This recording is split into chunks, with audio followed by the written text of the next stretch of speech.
এই পার্সেলটা পেয়ে যতটা না মন ভালো হয়েছে তার থেকেও মন বেশি খারাপ হয়েছে। কারণ পত্রভারতী থেকে এই প্রথম এত খারাপভাবে আমার সাথে একটা এক্সপিরিয়েন্স ঘটেছে। তো সেইটা নিয়ে আজকে বলবো, আর কি কি নতুন বই এসেছে সেগুলো নিয়ে বলবো। বইটার কিছুটা আমি খুলেছি এবং বেশ কিছু একটু দেখাশোনাও হয়ে গেছে অলরেডি। আমি জাস্ট এক্সপিরিয়েন্সটাকে আর একবার রিপিট করার জন্য তোমাদের সামনে এরকম করে রেখেছি, যাতে ভালো লাগে তোমাদের। তো আমি আনবক্সিং করতে করতেই তোমাদের সঙ্গে আমি বলছি ব্যাপারটা কি ঘটেছে। তো পত্রভারতী থেকে বড় ছাড় ছিল, 25% ছাড় এবং তার সাথে ফ্রি ডেলিভারি। এই সুযোগটাকে যে কোনো বইপ্রেমী মিস করতে চাইবে না। তো যথারীতি আমিও কিন্তু অর্ডার করে দিয়েছিলাম 25% ছাড়ে বেশ কিছু বই। এবং স্পেশালি এবার আমার টার্গেটটা ছিল ওনাদের 100 টাকা দামের, 125 টাকা দামেরও বেশ কিছু বই ছিল, যেগুলোকে আমার খুব ইচ্ছা ছিল সংগ্রহ করার। কারণ অনেকেই জিজ্ঞাসা করো তোমরা যে আন্ডার 100 টাকা, আন্ডার 150 টাকার মধ্যে বই কী কী রয়েছে। তো আমি ভেবেছিলাম সেগুলো নিয়ে একটু দেখানো যেতে পারে। তো সেই সূত্রে আমি তখন বেশ কিছু বই অর্ডার দিয়েছিলাম। তো যাই হোক, অর্ডার দেওয়ার পর আমি খুলতেই বলছি, অর্ডার দেওয়ার পর যেটা ঘটলো আমার সাথে, সেটাতে আমি কেন সকলেরই মন খারাপ হয়ে যাবে।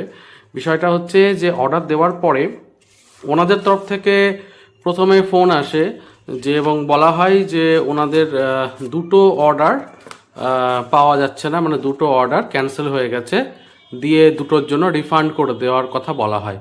তো যথারীতি এখন কোনো উপায় নেই, রিফান্ড তো করতেই হবে, যেহেতু বই আর পাওয়া যাচ্ছে না।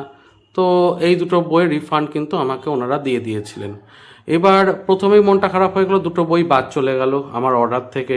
কারণ ওনারা ওয়েবসাইটে দেখাচ্ছিলেন ছিল আমি অ্যাভেলেবেল বলে করেছিলাম, ওনারা পরে বলছেন যে আনঅ্যাভেলেবেল হয়ে গেছে এবং ডিউ টু আনঅ্যাভেলেবিলিটি আপনি এটা এখন পাবেন না, পরে আপনি অর্ডার করে নিতে পারেন। তো সেটা ঠিক আছে।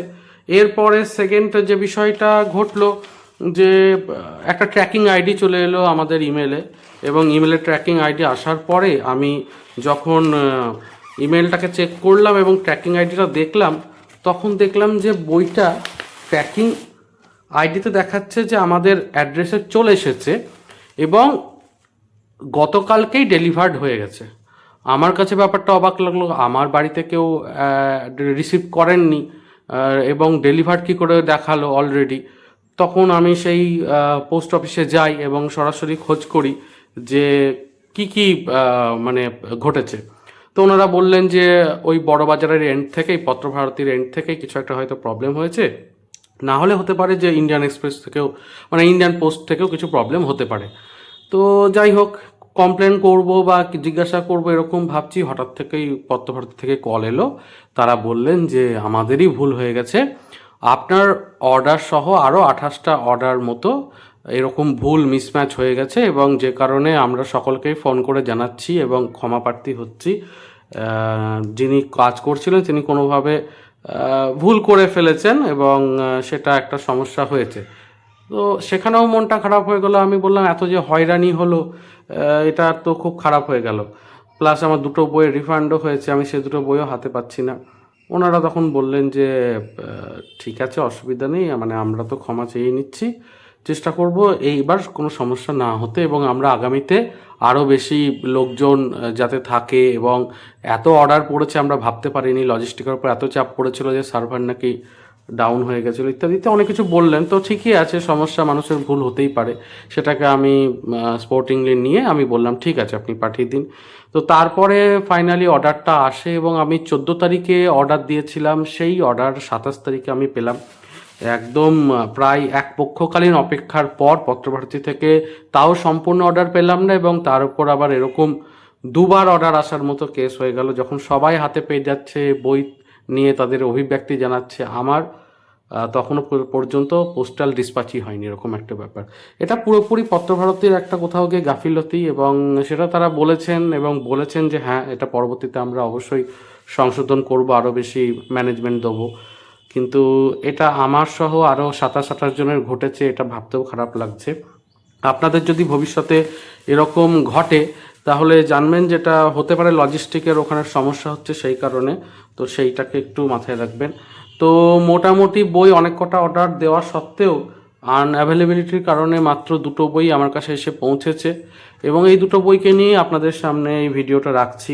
ইচ্ছা ছিল একটা বড় ভিডিও থাকবে যেখানে অনেক কটা বই নিয়ে আলোচনা থাকবে। তো যাই হোক, প্রথম যে বইটা সেটা হচ্ছে অরণ্যঘাটক সৈকত মুখোপাধ্যায়ের পত্রভারতী থেকে, এবং এই বইটা তো খুব ভালো বই। এই বইটার ক্ষেত্রে একটা জিনিস লক্ষ্য করলাম, অর্ডিনারি অন্যান্য যে ডিমাই সাইজের বই হয় পত্রভারতীর তরফ থেকে, তার তুলনায় আকারে বেশ বড়, দেখতেই পাচ্ছেন আকারে বেশ বড়, অনেকটাই ছেড়ে রয়েছে জায়গা, এবং এটার জন্য বইটা দেখতে বেশ ভালো লাগে, মানে মনে হয় যে হাতে একটা কিছু ধরে রয়েছে সিরিয়াসলি। আর এখানে এই লেখাটা 3D প্রিন্ট হয়ে আছে, আর এখানে এই যে ছুরিটা সেটাও কিন্তু 3D প্রিন্ট হয়ে আছে। এবং তার সাথে জানাই যে এই বইটার ডাস্ট জ্যাকেটের পাশাপাশি ভেতরেও কভারেও কিন্তু সুন্দর ছবিটা রয়েছে। প্রচ্ছদটা নিঃসন্দেহে ভালো একটা প্রচ্ছদ, এবং পত্রভারতী থেকে যত্ন সহকারে করা হয়েছে। যেরকম এই দুই সাইডগুলোকে কার্ভ করে কাটা হয়েছে যাতে হাতে এই বেরিয়ে না থাকে, দেখতে ভালো লাগে। ব্লার বংশটাকে খুব ক্লিন করে লেখা হয়েছে। ইনফ্যাক্ট পেছনে সৈকত মুখোপাধ্যায়ের যে পরিচিতি সেটাও কিন্তু বেশ সুন্দর করে দেওয়া হয়েছে ব্লারটা, এবং পেছনটাও কিন্তু খুব সুন্দর। গোটা কভারটাকে জুড়ে ধরলে দেখতে তো খুব সুন্দর লাগে, দেখতে পাচ্ছেন দারুণ লাগে দেখতে, একদম ঝকমারি।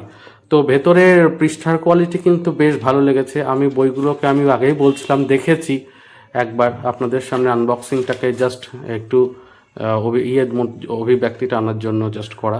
325 টাকা এটার দাম, তারপর 25% ছাড়ের ফ্রি ডেলিভারিতে পেয়েছি। তো প্রাককথনটা খুব সুন্দর।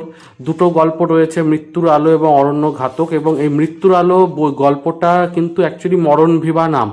এই মরণবিভা বলে নামটাই কিন্তু চেঞ্জ করে মৃত্যুর আলো করা হয়েছে, এটা উনি জানিয়েছেন সৈকত মুখোপাধ্যায়। আরেকটি নতুন গল্প রয়েছে অরণ্যঘাতক, এবং এই দুটি গল্পই কিন্তু জঙ্গলের প্রেক্ষাপটে ঘটিত এবং একটা থ্রিলার। তো এই কারণে জঙ্গল আর থ্রিলার মিলিয়ে নামটা হচ্ছে। যারা পত্রভারতীর অন্যান্য বই সৈকত মুখোপাধ্যায় সংগ্রহ করতে চান তাহলে এই অংশটাকে স্ক্রিনশট নিয়ে রাখতে পারেন। অন্যান্য অনেক বই আমার কাছে, প্রায় অধিকাংশ বই রয়েছে। তো হ্যাঁ, মৃত্যুর আলো গল্পটা শুরু হচ্ছে এখান থেকে, এবং একটি প্রচ্ছদ রয়েছে অঙ্কন, এবং দেখতে পাচ্ছেন প্রিন্ট কোয়ালিটি কিন্তু বেশ ভালো। এই দুপাশে যে এই ছাড়া জায়গাটা দুপাশে এইগুলো কিন্তু অনেকটাই বড়, ফলে একটা স্পেস পায়, পাঠক পড়ার সময় একটা রিল্যাক্সড ফিল করে। প্রিন্ট যথেষ্ট পরিষ্কার পরিচ্ছন্ন, সেদিক থেকে কোনো মানে অভিযোগ নেই। দুটো গল্প রয়েছে এবং বইটা মোটামুটি এরকম দেখতে। তো হ্যাঁ, এই বইটা নিয়ে দেখিয়ে দিলাম। পরের বইটাকেও যাব আমি, তবে তার আগে বলি যে এই বইটা সহ আরও একটা বুকমার্ক, দুটো বুকমার্ক দেওয়া হয়েছিল, আর তার সাথে দেওয়া হয়েছে একটা ওনাদের বইয়ের যে পুস্তক তালিকা সেইটা। তো সেটাকে যারা অর্ডার করবে সকলেই পাবেন, আর যারা পাবেন না তাদেরও চিন্তা নেই। এই কিউআরটাকে স্ক্যান করলে মানে সরাসরি ওনাদের আপডেটেড ক্যাটালগটা বইয়ের দেখতে পাওয়া যাবে। তো এই হচ্ছে পত্রভারতী থেকে প্রথম বই। দ্বিতীয় বইটা রয়েছে বঙ্কিমচন্দ্র চট্টোপাধ্যায়ের বিখ্যাত লেখা সুবর্ণগোলক। বইটার দাম যে শুধু কম তাই নয়, তার সাথে বইটার আরও কিছু ফিচার আমার ভালো লেগেছে।